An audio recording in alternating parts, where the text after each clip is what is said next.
জুলাই সনদ বাস্তবায়ন করতে রাজনৈতিক দলগুলোর সঙ্গে দফায় দফায় আলোচনা করছে জাতীয় ঐকমত্য কমিশন। তবে দলগুলো মতৈক্যে পৌঁছাতে পারেনি। এই সনদ নিয়ে অভ্যুত্থানের অংশীজনদের সঙ্গেও বাকযুদ্ধ হয়।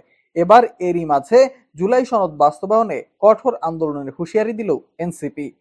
কিছুদিন আগেই জুলাই সনদ নিয়ে এনসিপির কড়া অবস্থানের কথা জানিয়েছিলেন দলটির আহ্বায়ক নাহিদ ইসলাম। তিনি বলেন, জুলাই সনদ বাস্তবায়ন করে তবেই নির্বাচনে অংশ নেবে এনসিপি।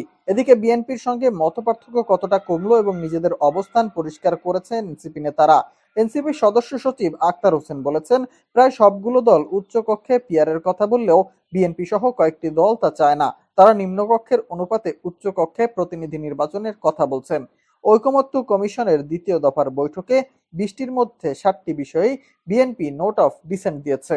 এদিকে জুলাই সনদকে আইনি ভিত্তি দেওয়ার পাশাপাশি সংবিধানে অন্তর্ভুক্তির দাবিতে অনড় এনসিপি। জুলাই সনদ বাস্তবায়নে বিএনপির ভূমিকা গুরুত্বপূর্ণ বলেও জানান তারা। এ বিষয়ে আক্তার হোসেন বলেন, বিএনপির সদিচ্ছা থাকলে এখন থেকেই জুলাই সনদ কার্যকর সম্ভব। সনদ বাস্তবায়ন করতে না দেয়ার মানসিকতা দলটির মধ্যে তৈরি হলে তা জাতির সঙ্গে প্রতারণা হবে বলে উল্লেখ করেন তিনি। দলের আরেক নেতা বলেন, জুলাই সনদের বেশিরভাগ বিষয়ে বিএনপি একমত হয়েছে। ফলে সনদকে এখনই আইনি ভিত্তি দিয়ে তার ভিত্তিতে আগামী নির্বাচন অনুষ্ঠিত হবে।